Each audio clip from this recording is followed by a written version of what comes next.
Alors, le but de la conférence du jour, c'était pas forcément de parler du match d'après-demain. En fait, c'était une conférence de présentation d'un nouveau joueur, Maxime.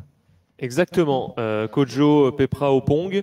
Mais si tu veux, Gilbert, juste la toute dernière info qui est arrivée il y a quelques minutes et qui est plutôt une mauvaise nouvelle pour C'est l'OGC l'attaquant, là. Nice, c'est exactement Königsdörfer, l'attaquant qui sort d'une belle saison à Hambourg en Bundesliga 2, qui finalement ne signera pas. Tout était ficelé, tout était OK entre les clubs, Ça arrange tous les le commentateurs joueur. d'RMC qui n'auront pas à prononcer son nom.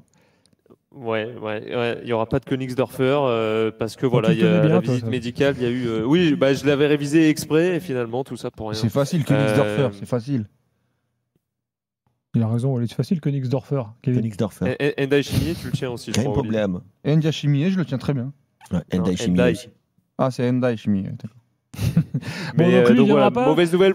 Non, parce qu'il était censé, on va dire, un petit peu compenser le départ d'un Gaëtan Laborde qui est parti en Arabie Saoudite. Mais il aurait pu être opérationnel, hein, de ce qu'on me dit. Il aurait pu jouer dès mercredi. Mais en fait, les Niçois n'ont pas voulu, comment dire, finaliser coûte que coûte le transfert pour qu'il dispute ce match, alors qu'il y a quand même un petit risque sur du plus long terme de blessure. On se souvient par exemple d'un Terem Moffi qui avait une certaine gêne au niveau, une fragilité qui avait été identifiée au niveau du genou, mais voilà, dans la précipitation d'une fin de mercato, il y avait besoin d'un renfort. Il y avait l'OM qui était sur les rangs aussi, et Nice avait voulu finaliser le transfert, et il s'est fait malheureusement une rupture des ligaments croisés il y a quasiment un an jour pour jour. Donc voilà, les Niçois ont encore du temps pour rouvrir certains dossiers et avancer dessus sur ce poste de numéro 9 pour soutenir justement Terem Moffi, qui lui est considéré comme une recrue quasiment cette saison. Oui, c'est vrai qu'on peut le considérer comme ça. Alors juste, autre info du match quand même. Guessant ne jouera pas. Non, il était déjà un petit peu diminué et Ça, Florian Maurice, ça bon, par contre, coup dur. Ouais, mais la question se sa posait situation s'il personnelle Après, compliquée. il avait même pas fini la saison titulaire. Hein. Ouais, non, Francaise l'avait poussé un peu sur le banc, il en attendait un petit peu davantage et sa situation aussi ne s'est pas clarifiée, il n'y a pas eu Oui, de parce qu'il pourrait départ et pour le partir. moment, Mm. ouais, oui, c'est clair. Mais il y a un son de Florian Maurice, on peut l'écouter justement sur la situation d'Evan Guessant. Allez, bah c'est parti. On a essayé de travailler avec Fabrice pour essayer d'avoir des joueurs le plus rapidement possible, d'avoir un mercato assez clair, mais comme je vous le répète souvent, c'est toujours difficile d'avoir ce qu'on veut à l'instant T. Il y a toujours un timing qui est toujours particulier. On a essayé de faire des choses pour améliorer l'équipe, de compenser aussi les départs. Les choses bougeront encore d'ici le 31 août parce que c'est inéluctable dans les mercatos, pas seulement à l'OGC Nice, mais partout.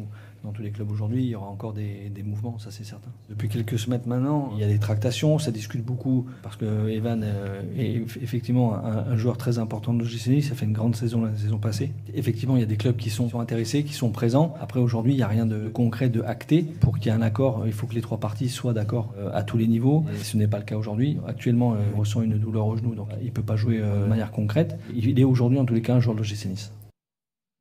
Bon. La douleur au genou, elle a quand même tout de Diplomatique. de la blessure diplomatique. Hein. Ouais. Parce qu'il y a des grosses tensions entre Florent Maurice et Van Guessant et son entourage. Du côté de Nice, on veut aller chercher le plus gros montant de transfert et je crois que c'est Neom qui, en termes de prix, est le plus haut. Et Guessant ne veut pas aller en Arabie Saoudite. Lui, il préférerait aller à Crystal Palace, je crois, en première ligue. Ouais. Sauf que Crystal Palace donne un peu moins d'argent. Et Nice, vu leur situation financière et économique où il n'y a plus un sou, bah, ils veulent tirer le maximum de Guessant. Donc il y a des problèmes là-dessus. Et Guessant, j'ai pas l'impression qu'il va tout donner pour jouer ces matchs-là. Bon. Mon impression en tout cas. Donc, bah, il ne jouera pas. Mais c'est un gros coup dur quand même pour Nice, même si Mofi revient bien, mais est-ce que avoir une équipe de Nice sans Laborde, sans Guessant sur un match aussi important contre Benfica, c'est pas la meilleure prépa possible. Mais bon, c'est les aléas du mercato. T'as d'autres infos match, Maxime?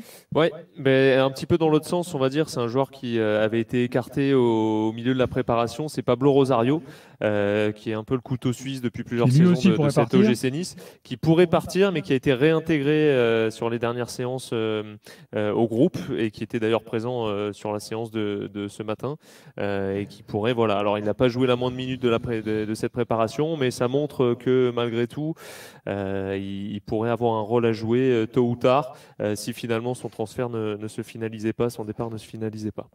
Rosario, c'était le grand espoir de Kevin Diaz à l'époque, je rappelle, qui a globalement déçu quand même. Non, franchement. Tu nous as vendu Rosario quand il est arrivé des Pays-Bas. Rosario et Stengs.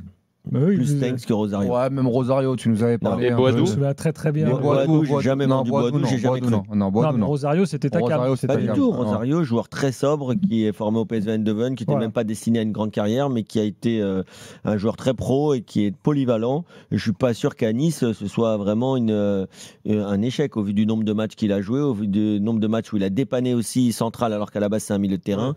Non, franchement, Rosario, je peux pas dire que c'est un échec à Nice. Pas non plus Non, extraordinaire. vous pouvez demander à tous ces entraîneurs, ils ont tous adoré avoir un joueur comme lui sous ses Ah ordres. oui.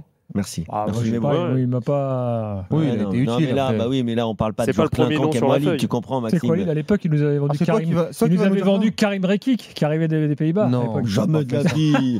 Jamais de la vie. Karim Rekik. Je déconne. Karim Rekiki. Je déconne. Exceptionnel, Karim Rekik.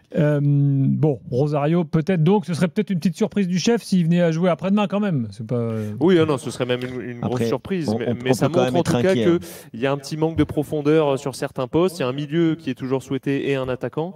Alors peut-être que Rosario partira, mais en tout cas, tant qu'il est là, vu que l'effectif n'est pas non plus totalement doublé sur tous les postes et dans l'attente d'une arrivée au milieu de terrain, Francaise va sans doute pouvoir compter sur Pablo Rosario. Et t'en penses quoi, toi, du Kaguessan?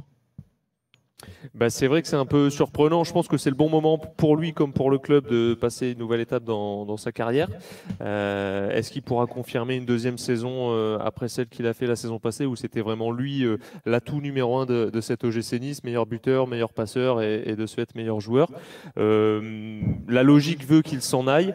Et je peux comprendre pour les intérêts d'un club comme Nice qui, voilà, la plus grosse vente de l'histoire de l'OGC Nice, ça reste Jean-Michel Seri. C'était 30 millions et ça remonte un petit peu. Depuis, il n'y a pas eu d'énormes ventes. Alors cet été, Marcin Bulka est parti pour 20 millions d'euros. À un an de la fin de son contrat, c'est plutôt bien vendu. Là, il y a peut-être une opportunité aussi de faire une belle vente et derrière de pouvoir se relancer. Mais malheureusement, depuis quelques temps, l'OGC Nice s'oriente davantage sur les profils des paris, des joueurs à parfaire, à finaliser. Et est-ce que l'OGC Nice aura une équipe plus compétitive cette saison dans son ensemble par rapport à la saison passée? Je ne suis pas certain.